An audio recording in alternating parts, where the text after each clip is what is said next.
ఆంధ్రప్రదేశ్ ఏలూరు జిల్లా దగ్గర ఒక దారుణమైన ఘటన జరిగింది.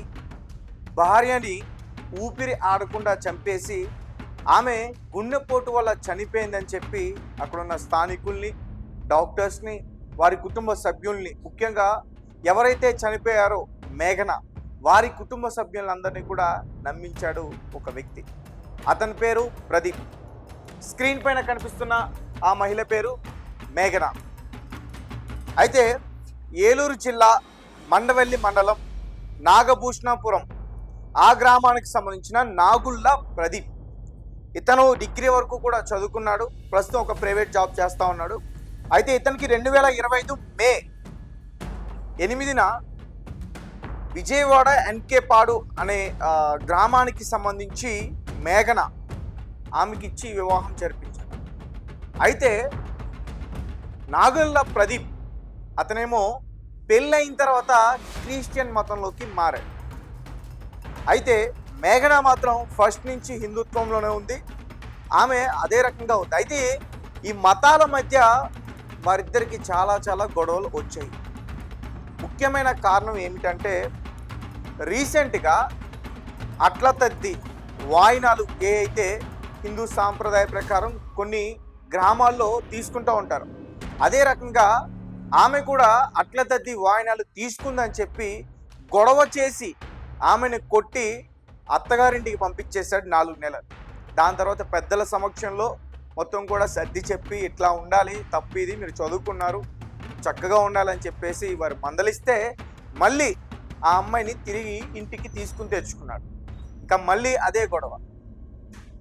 అయితే మొత్తానికి ఏం చేశాడంటే ఒకరోజు ఫిబ్రవరి నెలలో ఆమె జాబ్ చేస్తుంది. ఆమె ఇంజనీరింగ్ చదువుకుంది, హెచ్ఆర్ క్లౌడ్లో ఆమె జాబ్ చేస్తుంది, వర్క్ ఫ్రమ్ హోమ్.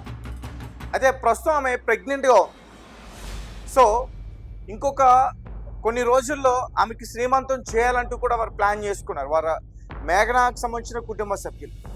ఈలోపే నాగళ్ళ ప్రదీప్ అలాగే వారి తండ్రి నరసింహులు వీళ్ళిద్దరూ కూడా మేఘనాని చంపడానికి ఒక పథకాన్ని ఎంచుకున్నారు.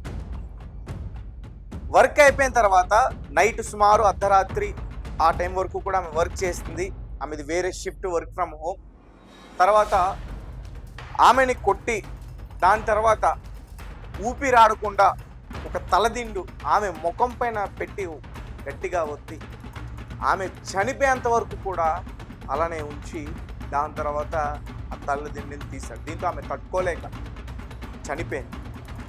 చనిపోయిన తర్వాత పక్క గదిలో ఉన్న నాన్నగారి దగ్గరికి వెళ్ళి, నాన్న మీ కోడల్ని చంపేశానంటూ కూడా చెప్పాడు. తర్వాత బయటికి నాన్న కొడుకు ఇద్దరు కూడా తండ్రి కొడుకులు ఇద్దరు కూడా బయటకు వచ్చి గుండెపోటు వచ్చింది అంటూ కూడా చుట్టుపక్కల స్థానికంగా ఉండే వాళ్ళందరినీ కూడా కలజేట్ రేపి వాళ్ళందరికీ ఆమెకి ఏదో అయిపోయింది, గుండెపోటు వచ్చింది అని చెప్పి మళ్ళీ 108ని పిలిచి అంబులెన్స్ని గుండెపోటు వచ్చింది, కొట్టుకుంటుంది, కేకలు వేసింది అని చెప్పి ఆమెను అంబులెన్స్లోకి ఎక్కించి తీసుకెళ్ళి ఇవన్నీ కూడా చేయించారు. అయితే పోస్ట్ మార్టం రిపోర్ట్స్లో అసలైన విషయాలు బయటపడ్డాయి. ఆ రిపోర్ట్స్ అన్నీ కూడా లేటెస్ట్గా బయటకు వచ్చాయి. కొన్ని కారణాల వల్ల బయటికి రాలేదు. ఆ రిపోర్ట్స్లో ఆమె హత్య చేయబడింది అనే రిపోర్ట్స్ అయితే వచ్చాయి. కానీ ఎలా చేశారనే విషయాలు తెలుసుకోవడానికి పోలీసులకి దగ్గరగా 2 నెలల వరకు కూడా టైం పట్టింది. వాళ్ళ తల్లి ఇచ్చిన ఫిర్యాదు మేరకు పోలీసులు కేసు నమోదు చేసుకుని అప్పటి నుంచే ఈ కేసుని దర్యాప్తు చేయడం ప్రారంభించారు. ప్రదీప్ చదువుకున్నాడు, డిగ్రీ వరకు కూడా చదువుకున్నాడు, ఉద్యోగం కూడా చేస్తూ ఉన్నాడు. మతం పేరుతో ఆ మహిళని అనేక మాటలు అని ఆమెను చిత్రహింసలకి గురి చేసి ఆమె ప్రెగ్నెంట్గా ఉంది అనేది కూడా చూడకుండా కనీసం జాలి లేకుండా ఆమెని చంపడానికి ప్రయత్నించాడు, చంపేశాడు. ఇదంతా కూడా కైక్లూరులో జరిగింది. ఆ కైక్లూరులో నాగభూషణాపురం ఏదైతే విలేజ్ ఉందో ఒక్కసారిగా ఈ ఘటన వల్ల ఆ ప్రాంత ప్రజలందరూ కూడా ఉలిక్కిపడ్డారు. ఇంకో కొన్ని రోజుల నుంచి ఉంటే ఆమెకి సీమంతం జరిగి ఉండేది. చుట్టుపక్కల వారు డైలీ ఆమె చూసేవారు, మాట్లాడేవారు, సరదా పక్కన ఉన్నవారు. ఆ విలేజ్లో ఆమె కొంచెం అంటే విలేజెస్లో చేసేటోళ్ళు చాలా మంది ఉంటారు వర్క్ ఫ్రమ్ హోమ్, రేర్. ఎందుకంటే విలేజ్లో ఎక్కువగా అబ్బాయిలే చదువుకుంటారు, అమ్మాయిలు చాలా తక్కువ చదువుకునేది. అట్లాంటిది ఆ అమ్మాయి అక్కడ వర్క్ చేస్తుంటే పిల్లలు వచ్చి ఆమె దగ్గర కూర్చోవడం, సరదాగా మాట్లాడడం, ఆమె సాఫ్ట్వేర్గా చేస్తాం. ఇవన్నీ కూడా జరిగి ఈ ఒక్క సంఘటనతో వారందరూ కూడా నిజానికి షాక్ అయ్యారు. దీని అంతటికీ కూడా కారణం ప్రదీప్ ఏదైతే పెళ్ళైన తర్వాత మతం మారి నువ్వు కూడా మతం మారాలి, నువ్వు పూజలు చేయకూడదు అని చెప్పి ఆమెని చిత్రహింసలు పెట్టడం వల్ల ఆమె తట్టుకుంది. కొన్ని రోజులు వాళ్ళ పేరెంట్స్కి చెప్పుకుంది. తర్వాత అతని ఇంటికి పంపించేసినా కానీ మళ్ళీ వాళ్ళ పేరెంట్స్కి నష్టచెప్పుకుని మళ్ళీ పెద్దల సమక్షంలో ఇద్దరికి కూడా కౌన్సిలింగ్ ఇచ్చి మళ్ళీ వాళ్ళిద్దరిని కలిపే ప్రయత్నం చేశారు.